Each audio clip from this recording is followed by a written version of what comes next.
Ô, Mônica, você que é estrategista de alocação, hein? Aonde a gente vai alocar com esse movimento tão incerto e principalmente quando a gente fala de governo, de corte de gastos? Temos decisões importantes aí, não só no cenário internacional, mas local também, né? Começou a ser endereçada a questão do fiscal, com essa proposta de emenda constitucional, né? Acho que o governo decidiu por esse modelo para também chamar o Congresso para dividir essa responsabilidade, né? E fazer algumas mudanças estruturais. A grande questão é que provavelmente vai demorar um pouco mais, porque tem todo o processo de negociação com o Congresso, e também a gente sabe como a proposta entra no Congresso, mas a gente não sabe como é que ela sai, né? Então, assim, e tem as questões internacionais também, que são muito relevantes para a decisão de investimento, né?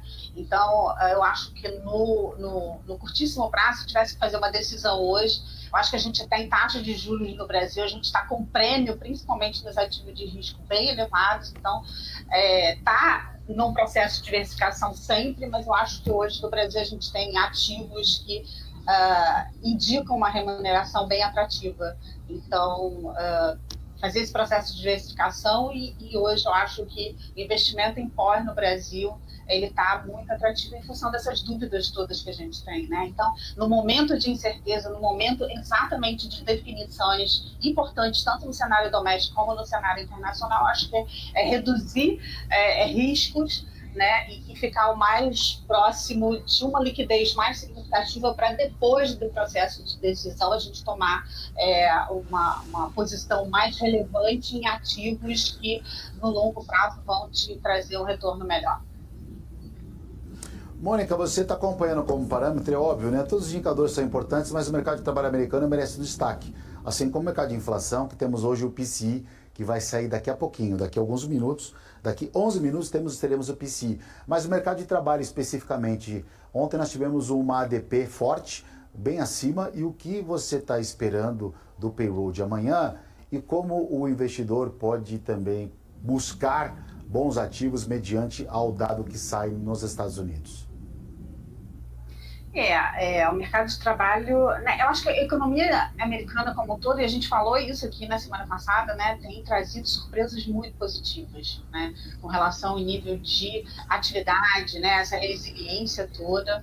Eu não sei se o dado de amanhã ele vai realmente indicar alguma tendência mais consolidada, porque ele vai estar um pouco contaminado pelos eventos, né, climáticos que aconteceram nos Estados Unidos, teve greve também da Boeing, então não sei se esse número efetivamente vai dar uma sinalização efetiva para o FED, né, por essa contaminação dos dados. Mas com aquilo que já saiu ao longo dessa semana, a gente, né, espera que realmente haja um certo arrefecimento do payroll, mas nada realmente que seja muito significativo, né?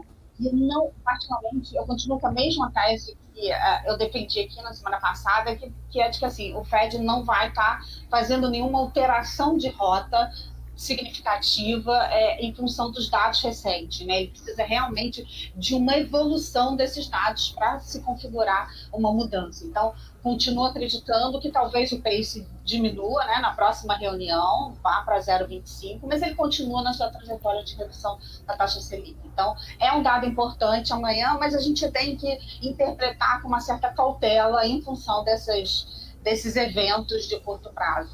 Mas os outros dados da economia americana, né, o PIB em especial, mostraram realmente que o vigor da economia americana se mantém intacto, apesar de todo nível, né, de taxa de juros que a gente viu.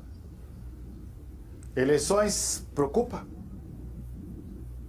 Sempre, né? Eu acho que vai ser um divisor de águas aí, e está muito difícil se posicionar, né? Então, por isso que eu acho que a gente tem que ficar com o máximo de liquidez possível, né? Aproveitando as oportunidades, assim, fazendo uma análise bem criteriosa em termos de ativos, mas assim, como ela está muito incerta, é difícil tomar uma posição para um lado ou para o outro, né? Eu acho que na medida em que saem as pesquisas, né? E lembrando que as pesquisas erraram nas duas últimas, né? Fizeram alguns ajustes, para essas pesquisas eleitorais, mas a gente não sabe se esses ajustes realmente vão expressar um pouco mais a realidade. Então, a gente pode ter surpresa tanto de um lado quanto do outro. Mas na medida em que essas pesquisas são divulgadas, né, e que a gente vê uma certa inclinação para um lado e uma certa inclinação para o outro, os mercados vão se ajustando. Então, eu acho que o mais